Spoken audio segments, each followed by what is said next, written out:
सबैलाई जय मसी नमस्कार। आज विशेष अहिले विभिन्न देशहरुमा हैन विशेष गरेर अहिले पाकिस्तान र इन्डियाको लडाई हुँदैछ र त्यहाँ विभिन्न किसिमको हात हतियार प्रयोग भइरहेको छ र इन्डिया र पाकिस्तानको लडाई हुँदा विभिन्न हात हतियार लडाईमा युज भइरहेको कुराहरू आम जनसमुदायलाई थाहै छ।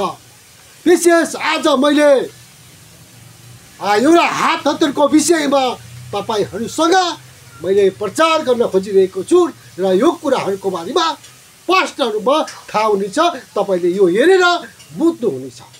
विशेष इन्डिया र पाकिस्तानमा पाकिस्तानले भन्छ मेरो शक्तिशाली हात हतियार छ भनेको छ, इन्डियाले भनेको छ मेरो शक्तिशाली हात हतियार छ, म पाकिस्तानमा सकिन्छ भनेको छ। पाकिस्तानले भन्छ म उलाई सक्छु भनेको छ।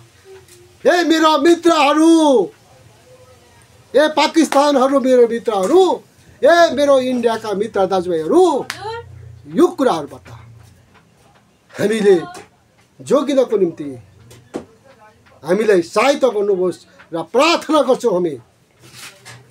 र हामीले आज एउटा कुरा भन्न चाहन्छौं, मान्छेको बस्तीभित्र तुलाले छोपेको छ, छोपिदिने मात्र हुन्छन् हटाउने कोही हुन्न, छोपिदिने मात्र हुन्छन् हटाउने कोही हुन्न।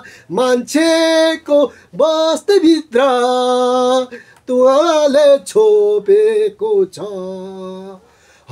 छोपिदिने मात्र हुन्छन् हटाउने कोही हुन्न, हटाउने कोही हुन्न, छोपिदिने मात्र हुन्छन्।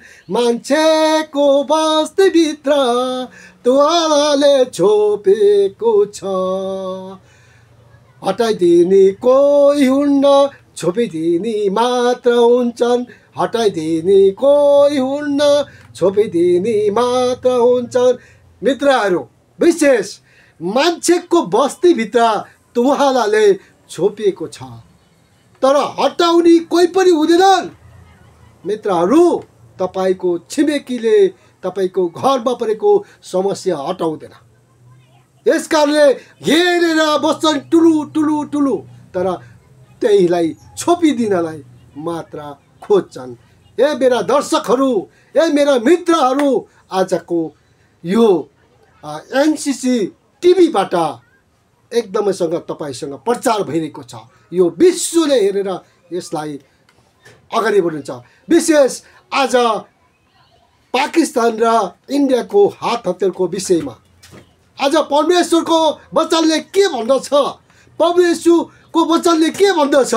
प्रभु येशूको वचनले आज हामीलाई एउटा कुराहरू सिकाउनु भएको छ।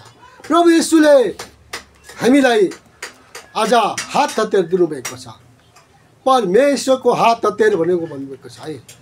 परमेश्वरको हात हतियारको बारेमा आज हामीले बोलेछौँ। आज पृथ्वीमा कस्तो किसिमको हात हतियार आज युज गरिरहेका छन्, यो कुराहरू बारेमा बुझ्नलाई जरुरी छ।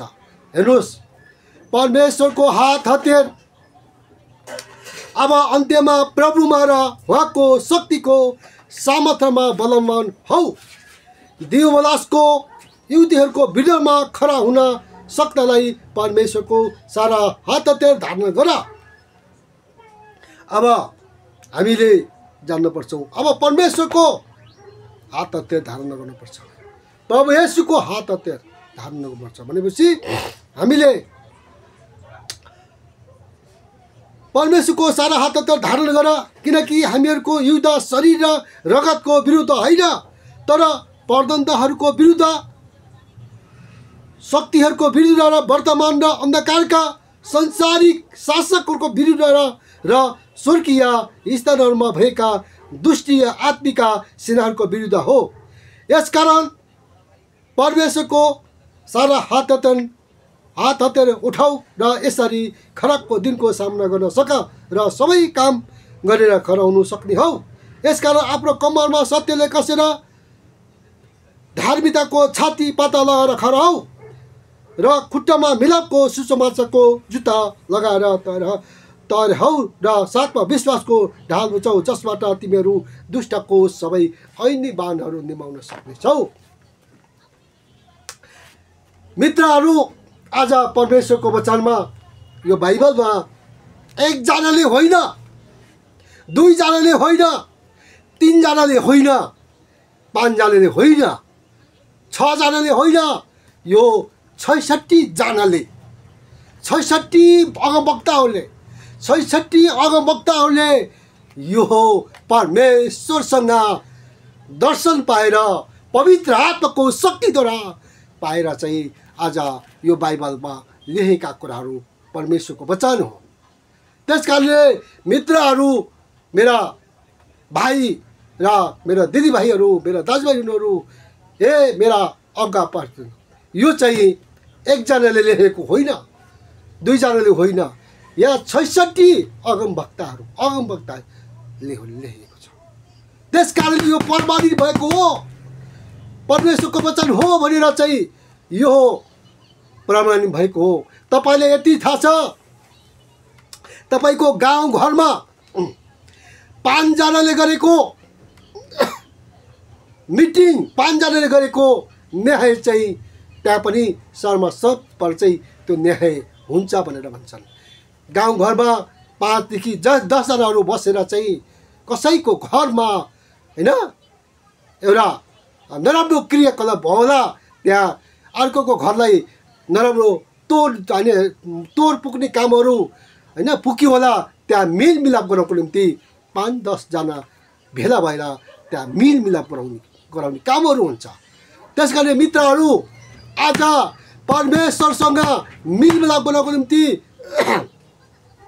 प्रभु येशूसँग मेलमिलाप गर्नको निम्ति आज यहाँ 66वटा अगमवक्ताहरूले मानिस र परमेश्वरको मेलमिलाप गराउनु छ। मानिस र परमेश्वरको मेलमिलाप भएको कारणले आज हामीले जीवन पाएका छौँ।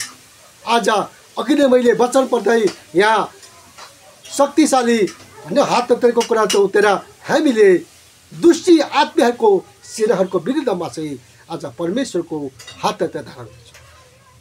कसैको रगतको विरुद्ध होइन हामीले हात हतियार उठाउने, तर दुष्टी आत्मिक स्वर्गीय स्थित भएका दुष्टी आत्मिक सेनाहरूको विरुद्धमा हात हतियार चाहिँ यो परमेश्वरको वचन हो। दिववलसको विरुद्धमा खडा हुनलाई आज परमेश्वरको हात हतियार, परमेश्वरको दिएको हात हतियार लिएर चाहिँ हामी खडा हुनुपर्छ। मित्रहरू, तपाईँले एउटा देशको कानुन अहिले पनि हाम्रो देशमा नेपालको संविधानमा र त्यहाँ एउटा देशमा भएका यो संविधानमा भएका यो संविधान यो चाहिँ भनौँ न यो अहिले नयाँ बानेश्वरमा भएको संसद भवनमा त्यहाँ दुई तिहाई संसदहरूले पारित गरे भने सबै कुराहरू त्यो कानुन पारित हुन्छ।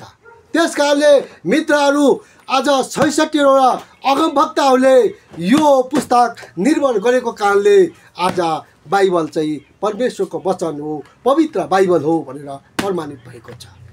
हामीले यो बुझ्द पर्छ कि अरू धर्मशास्त्रले के लेखे हामीलाई थाहा छैन, तर प्रभु येशू चाहिँ तपाईँ र हाम्रो निम्ति आउनुभएको, तपाईँ र हाम्रो निम्ति मर्नुभएको, तपाईँ र मेरो निम्ति प्रभु येशू गालिनु भयो, तपाईँ र मेरो निम्ति प्रभु येशू बौरी उठ्नुभएको छ।